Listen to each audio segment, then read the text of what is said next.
There's a thing that sometimes happens in rowing that is hard to achieve and hard to define. Many crews, even winning crews, never really find it. Others find it but can't sustain it. It's called swing. It only happens when all 8 oarsmen are rowing in such perfect unison that no single action by any one is out of sync with those of all the others. But the closer a crew can come to that ideal, maintaining a good swing while rowing at a high rate, the closer they get to another plane, the plane on which champions row. That's a quote from the book, The Boys in the Boat by Daniel James Brown. This book was a New York Times bestseller that details the rise to glory of the University of Washington's men's rowing team and the challenges they faced in achieving swing on their way to a gold medal at the 1936 Olympics in Berlin. Today, we're going to discuss how to find the plane of champions in business with alignment. My name is Rob Ferguson, founder of Ferguson Alliance. Our firm's passion is to reverse a troubling trend with family businesses. The average lifespan of a family business has been declining over the past 5 decades. My colleagues, David Schlossberg and Brandy Merrick, we are all 3 very passionate about our purpose of helping these family businesses.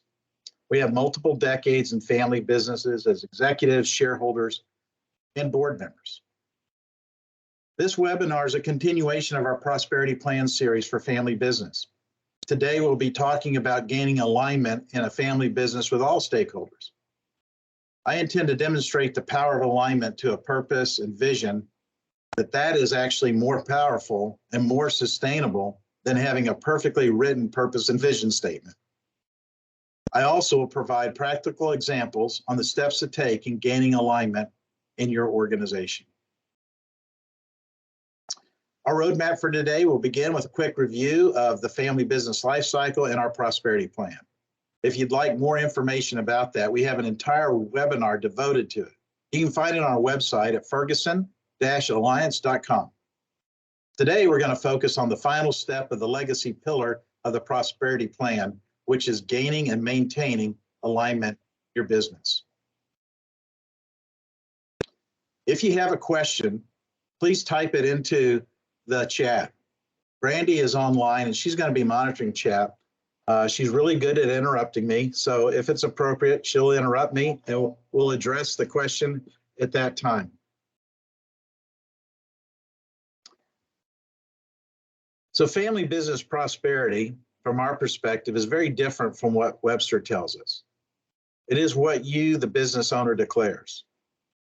However, family business chooses to define prosperity, it ought to be more than status and money. It should include the impact the organization will make on all of its stakeholders it serves, the community, customers, employees. To reach the zone of prosperity, the impact of the business will define the legacy that that business will keep and grounded as it continues to grow in value. So we think about it is a ripple effect, isn't it? As a family business grows and it expands, what happens? Local economies improve. We're helping support schools, city services. Employees have better opportunities for their career and income. Suppliers increase in size, hopefully. And many of those suppliers are family businesses and it grows. So on and on and on. Philanthropy increases, more donations come from businesses. In other words, prosperity is the righteous pursuit for every family business because it is the right thing to do. Everybody wins.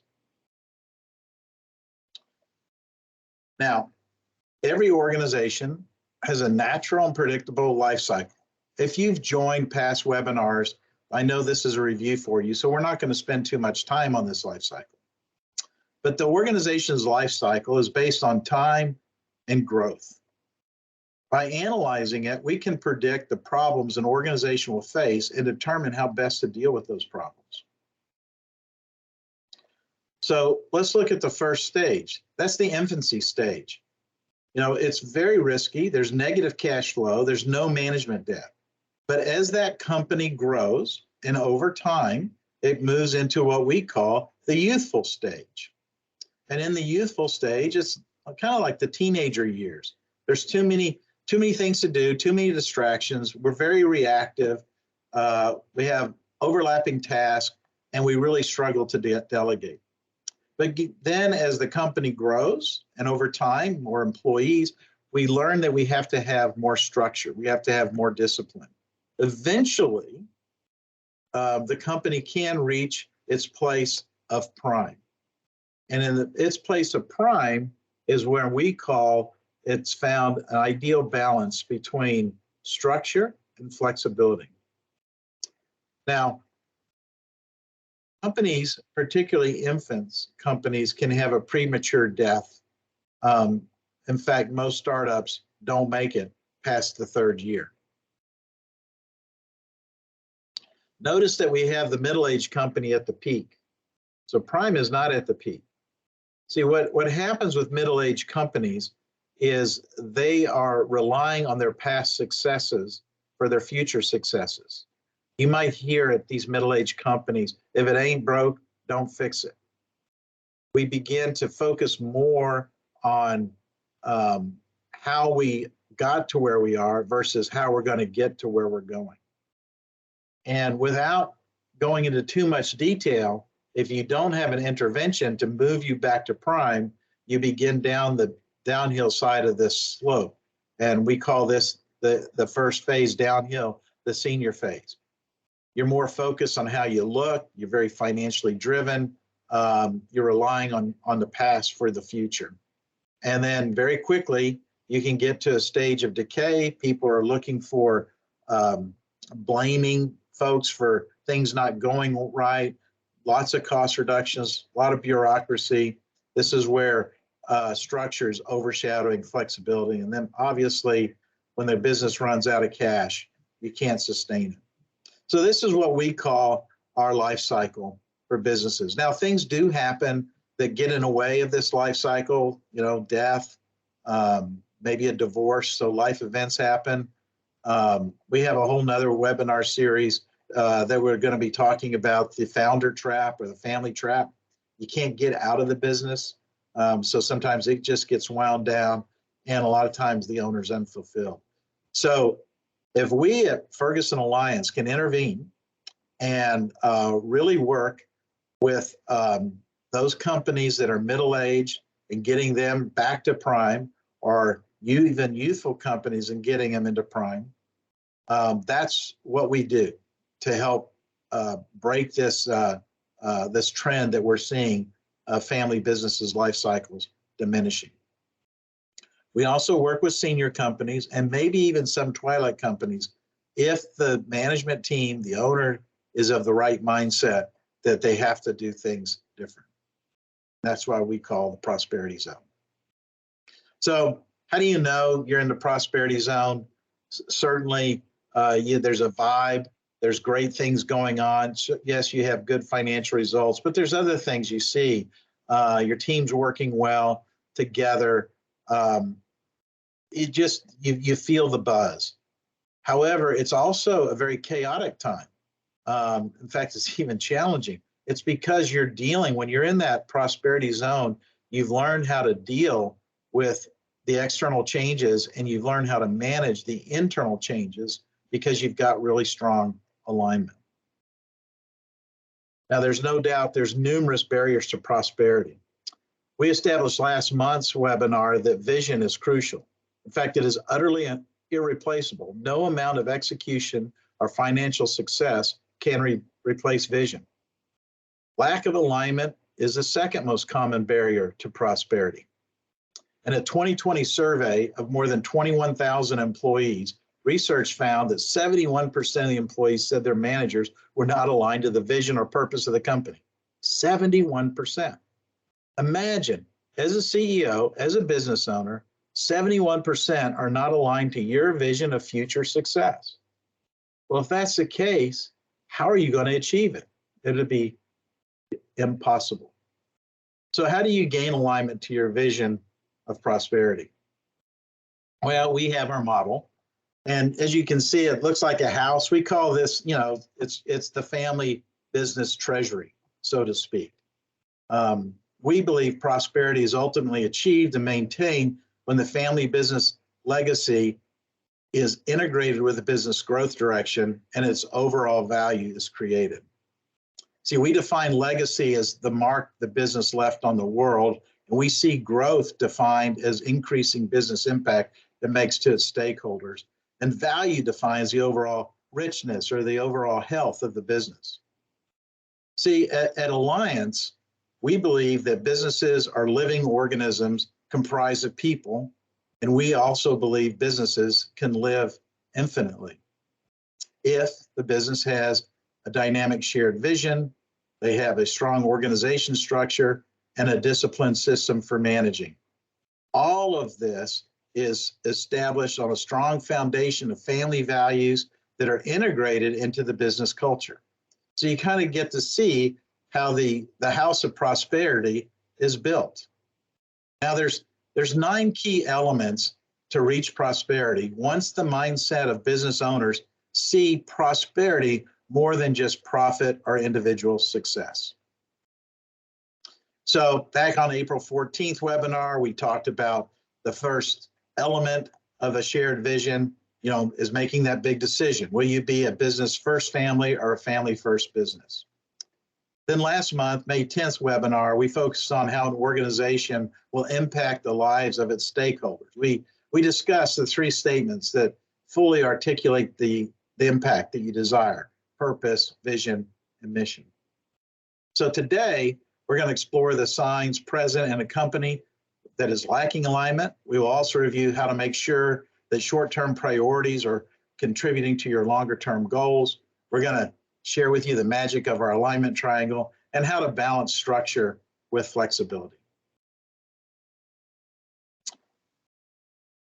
So having a brilliant vision and strategy doesn't make a difference if you can't get your leaders and employees to embrace into that purpose and vision. I think it's the business version of the old philosophy question: if a tree falls in the forest and no one is there to hear it, does it really make a sound? So like rowing a boat, if the 8 oarsmen are not perfectly synchronized and aligned in their action, it's impossible to gain speed or even stay afloat while pursuing their careers and their goals. So let's go back to the 2020 survey I mentioned earlier of more than 20,000 employees. Most employees feel that their leader's vision for the future is not aligned with the organization. Only 29% of employees say that their leader's vision for the future always seems to be aligned with the organization. Only 29%. By contrast, 16% say their leader's vision for the future is never or rarely aligned with the organization. Now, this 16% is troubling for sure, but we should really be concerned that 71% of the people out of the 21,000 employees answered something other than always. Because when it comes to strategic alignment with a company's vision, in my opinion, anything less than always raises the possibility of not achieving your goal, having an embarrassing moment where somebody does something counter to the vision, maybe even end up losing a customer or causing financial harm to a company. This kind of happened at the beginning of the pandemic early on in New York. Maybe some of you have read about the Trader Joe's story. You might remember that the company made a communication that their philosophy, their best practice was going to be to require everybody to wear a mask. Well, some New York store managers were not aligned to that company policy on mask wearing, and so they made it optional. So it made it very confusing, and certainly it was a very emotional time. The Trader Joe had a big upset with their brand, and a not too good article about Trader Joe in the New York Times. You see, it starts with leaders being aligned to the purpose of the organization. We work with a lot of family businesses, multiple management teams, And businesses that a lot of times don't have family members in the operating leadership roles. There's a lot of our clients that have non-family members in the operating role, and we have some that are family members in the operating role. Either way, family or not, if that leader is not aligned to the overall purpose of the organization, you're not going to get anywhere. So as you can see in this regression line, the more a leader's vision for the future seems to be aligned with the organization, the more an employee will be inspired to give their best effort at work. I mean, that makes sense, right? If an employee sees that the leader or the leadership team is trying to go in a different direction than, let's say, the stated vision that's hanging up on their wall or the mission statement that they were told the company was proud of on their website, if the leadership is not aligned to that, how enthusiastic do you think an employee is going to be? And imagine this, if a leadership team has competing visions. We see that a lot, particularly in organizations that have built silos. The chances that any of those leaders are going to be successful at executing on any of their business strategy is incredibly small. Competing visions are toxic. They can tear apart any organization, no matter how strong their culture is. So hopefully by now, I've made the case a strong sense of alignment is vital when it comes to helping your team stay focused and doing their best work. As your business grows, team alignment certainly becomes harder to attain. These 6 tips that I have on the screen will help you improve your organization alignment. So first, I mean, it's leaders, they must lead. They have got to be out front. They have to be able to articulate what the future is and bring that definition, that vision of the future to the present. We call that leadershiping. You've got to connect the why to the direction, set the context. Understand the difference between a commitment-based culture and an identity-based culture.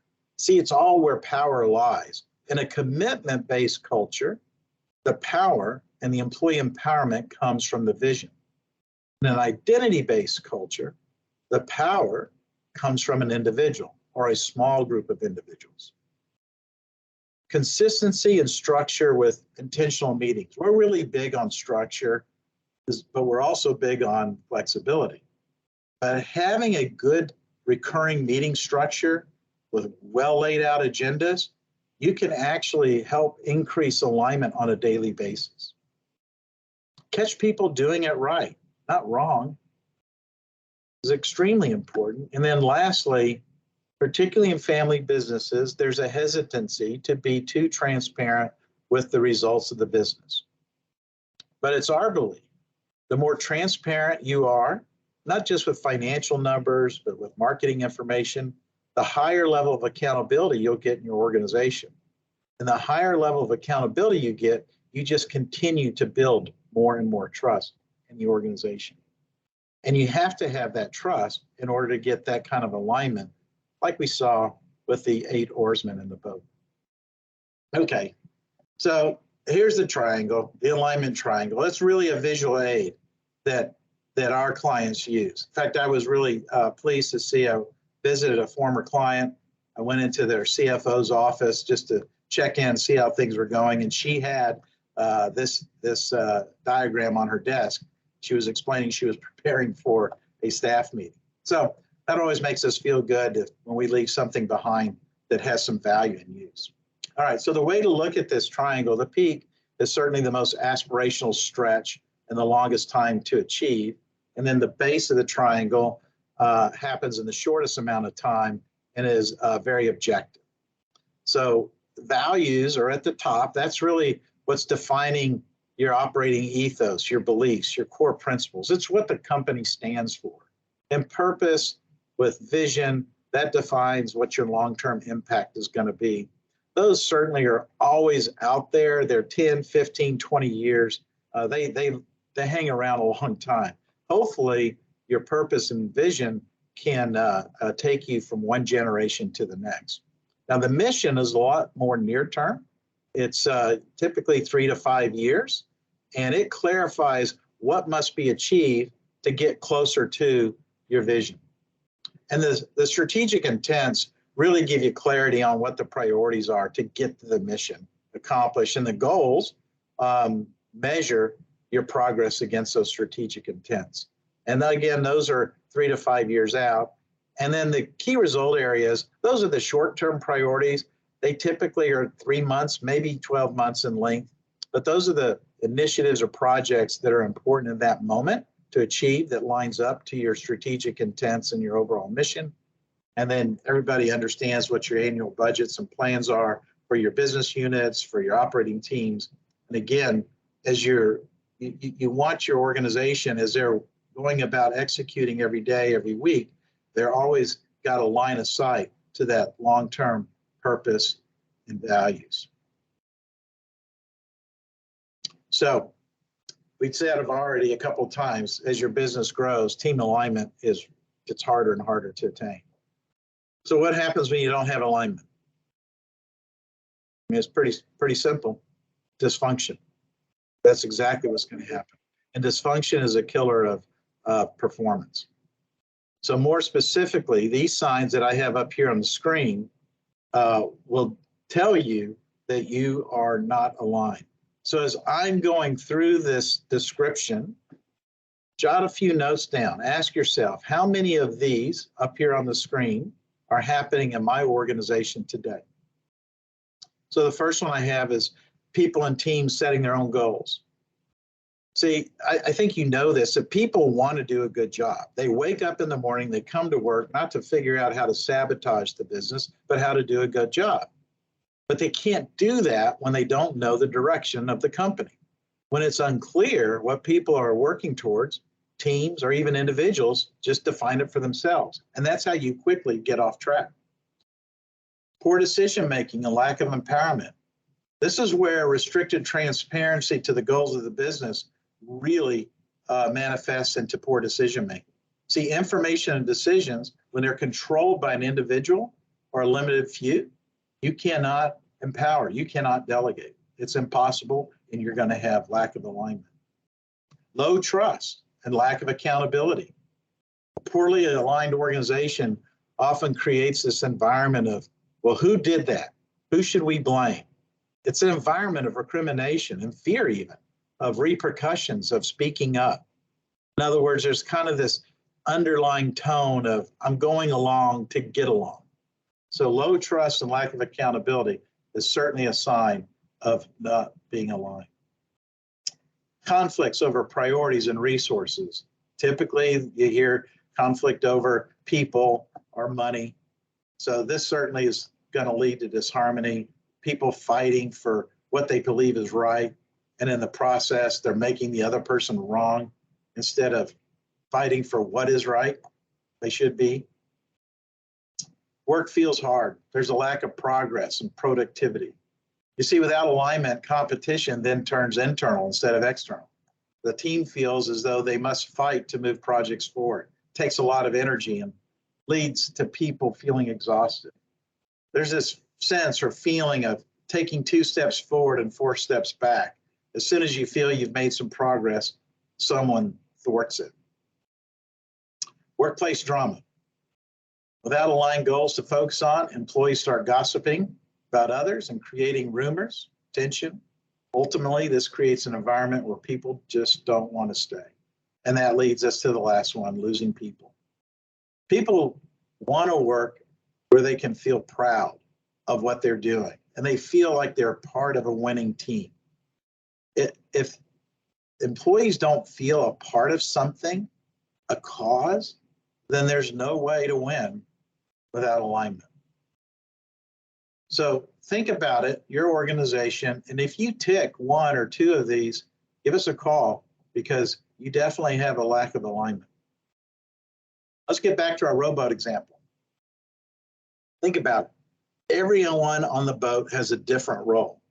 I was doing research for this webinar. I really don't know that much about rowing, and I learned that the number 8 position is probably one of the most important positions. So every position on that boat has a role. The other thing that is fascinating to me is they each have different physical body types. Yeah, that makes sense. Their arms have different lengths, their legs are different lengths. They even have different personalities or behavior traits. So how do they find that perfect harmony? Well, so I read this article. It was written by Bruce Eckfield. He's the author of What Rowing Taught Me About High Performance Teams. Very interesting article. And he attributes 3 things must come together in order to find what the oarsmen call set and swing. So the 3 lessons for alignment are, number 1, understand your role and how what you do affects your team. That's very important. Have a clear direction, but an easy hand on steering. And it's not how hard you work, it's how hard you work together. So let's look at those. Understand your role and how what you do affects your team. A successful boat needs 2 things, set and swing.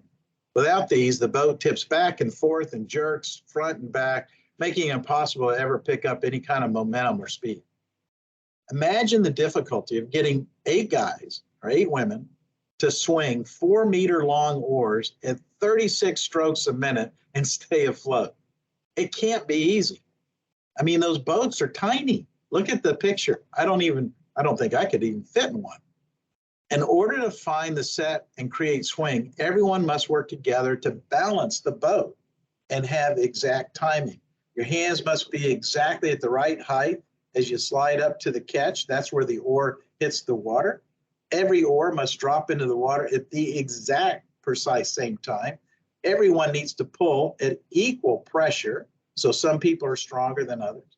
And all the blades need to come out of the water in unison. Any deviation of any of those steps is going to disrupt the boat. So champions in this sport find a new level as a team where they become one with each other and the boat. There's no more thinking, just feeling the set and the swing, entering into a pure flow state of performance.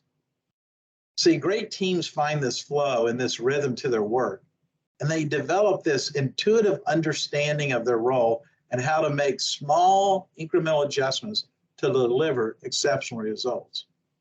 Probably many of you on this call have been part of a team, and maybe, perhaps, you've had that feeling. I've had that feeling at least once, and it's a great feeling. Clear direction, easy hand on the steering. See, there's a 9th person in the boat, right? The coxswain. A good coxswain keeps the boat in the lane, but does so with a very easy hand. You see, steering too much means the boat's going to be zigzagging over this 2,000-meter course. And you don't want to row further than 2,000 meters if you're constantly going back and forth. It adds too much time. So the trick is to keep the end in sight and steer to a center point far down the course, not trying to keep coming back to the center on every stroke. So high performance teams always keep the end in sight and know what the ultimate objectives are of their work. Think back to the alignment triangle that I told you. In our daily and our weekly tasks, we constantly have line of sight to our long-term goal. See, without a clear picture of that goal, teams are going to always struggle with process, and they're going to fail to achieve proper alignment in their daily activities. Going the wrong direction as fast as you can doesn't get you any closer to the finish line. It's not how hard you work, it's how hard you work together. I think this is an incredible photograph. Learning to balance structure with flexibility is critical to reach the prime state of a business. Like the key to a fast boat is balance. It turns out that pulling as hard as you can without pulling together actually slows the boat down. Didn't know that. Imbalanced power will veer the boat one direction and throw off the timing of the catch and release. So just like in business, if the team is not equally empowered, the balance will be off. If too much structure overshadows flexibility in the organization, it's going to become very slow and bureaucratic. And if flexibility wins out, then the business will have a lot of activity, but not accomplishing any results. You see, it's about balance to get alignment. A successful team pulls in perfect balance with perfect timing. So as we start to conclude, there's a simple test you can perform to really start an honest conversation about strategy and organizational effectiveness in your business. Think of your company holistically in its entirety and consider these two questions. How well does your business strategy support the fulfillment of your company's purpose? And secondly, how well does your organization support the achievement of your business strategy? You know, maybe put it on a scale of 1 to 6, okay? And rank it. Poll your leadership team, poll your employees. And then you can plot it on this matrix. See, companies that score highly on both scales stand the very best chance of winning. But alignment manifests itself in more than just superior financial performance. So if you truly do scale, you rank on the high end of the scale and on both axes. That means you've got to have more than just superior financial performance. Most likely, you've got a very positive work climate, you've got above average employee engagement, strong commitment to your values. You don't have energy sucking turf wars and gossiping and infighting. There's this buzz or this sense that you're a good team, you're effective, and you're winning.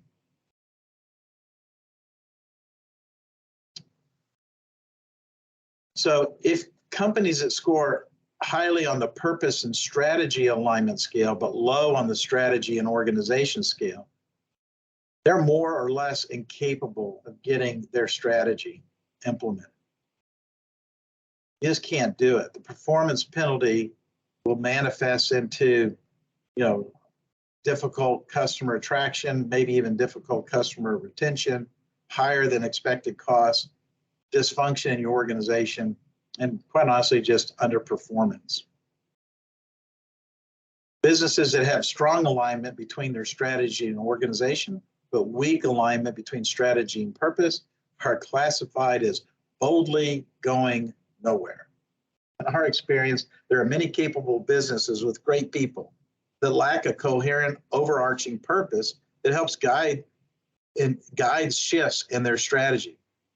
The result is a company that becomes less and less capable over time as customers move on and talented employees depart for new pastures. In other words, the company's just relying on their products and services, so they're boldly going nowhere. Companies that score low on both scales are in crisis. They're going to be on the downhill side of our life cycle. Their strategies cannot fulfill their larger purpose because they fail to effectively address customer preference, market conditions, and competitor capability. Honestly, these companies have very poor situational awareness. They refuse to take a hard look at the brutal facts.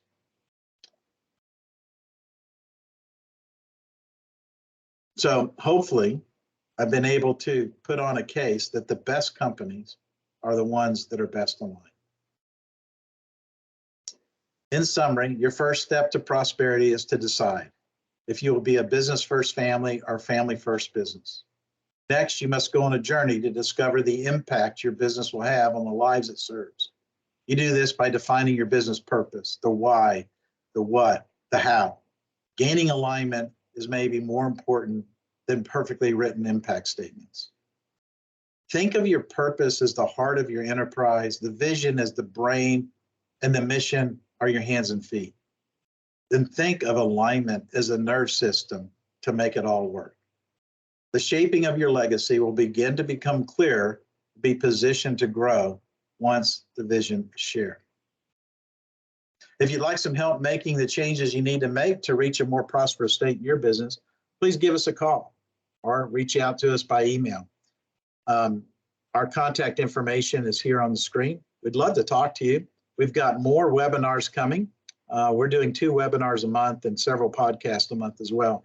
So go on our website and give us your email address. And we promise you we won't spam you with information that's not helpful and useful, but we'll keep you up to date with any of our thoughts that we have with family businesses. Before we sign off, I'm going to check in with Brandy. Brandy, do we have any questions in the chat box? Looks like we're getting one in right now. Let's check it out. It says, what advice would you give a new company to avoid the pitfalls at a later date? Okay, that's a great question. We talked a little bit about that in the webinar we had last month, that when the first thing is you have to decide why are you starting this company and what's important to you? What's the impact? So in the infant stage of a new company, your vision and your purpose is probably going to be very different than you reach maybe the adolescent stage. So be flexible with that. Maybe that new company's first purpose is to get their product proof of concept out to the market, to be able to get to their break-even point by the first year. I know that sounds not very sexy and it's not very cause-oriented, but it's the brutal truth of any kind of new company, is their purpose is going to be pretty narrow. Over time, and as that company grows, the purpose, the vision, and the mission will continue to change. And so I would just recommend start there first and foremost. And in a small company, communication sometimes is actually easier because you've got maybe just yourself to communicate with, or maybe you have a partner, or maybe you have one or two staff members. So you see each other every day and can communicate. As that new company grows, be aware that the killer of alignment is communication, not communicating. So you want to be able to put the right communication practices in place as your business grows over time. I hope that answered the question. We've got one more person typing, so we'll let them finish their thought. All righty, sounds good. Let's see. Okay, so if a company lacks alignment, how long does it take to fix it? Great question. It really depends on leadership. If the leaders of the company recognize it and own it, that we don't have alignment, we go back to those seven signs that I talked about. If you have one of those, then you probably have some pretty good situational awareness. You need to stay engaged with your employees and with your customers to make sure that these signs don't start creeping into your business. So getting back to the question, if the leader owns it and the leadership team owns it, then you can take actions on it pretty quickly. There's some things that you can do, employee engagement surveys, town hall meetings, get the communication going. Communication can solve a lot of alignment problems. I used to, when I was a CEO of a large packaging and manufacturing plant, I would do pizza plants on the plant floor as a CEO. I'd go down, we'd bring in boxes of pizza, we'll shut the machines down, and for an hour, I'm just visiting with the employees and listening to their concerns and their issues. They're asking questions about the company that's important to them. I'm just having dialogue with them. But what I'm trying to do is make sure that I understand where everybody is. So I'm staying aligned to what's important to the employees, and then I can also help the employees stay aligned to what's important to the company. In a big organization, we had over 1,000 employees at this business. I had multiple layers of managers. So it was important to me to kind of do a deep dive. Not that I didn't trust my management team, but you've played the old telephone game, where you pass it down and usually the message gets changed after it's passed 3 or 4 hands. I just like kind of verifying what I'm hearing. So anyway, communication is key. You can make a difference in a very short period of time, as short as maybe 90 days. If leadership's not fully embraced and on board, you could be years to get to alignment. Anything else, Brandy? No, that's all we got. That's it. Okay. Well, I want to thank everybody for participating. I appreciate the questions. You'll be getting a copy since you registered for this webinar. you'll be getting a copy of this recording. Feel free to share it with whoever you think would be interested in hearing about it. And again, if you want more information about Ferguson Alliance, please visit us at ferguson-alliance.com or give us a call, Brandy, David, or myself. We'd love to talk to you. Thanks again and have a great day. Bye now.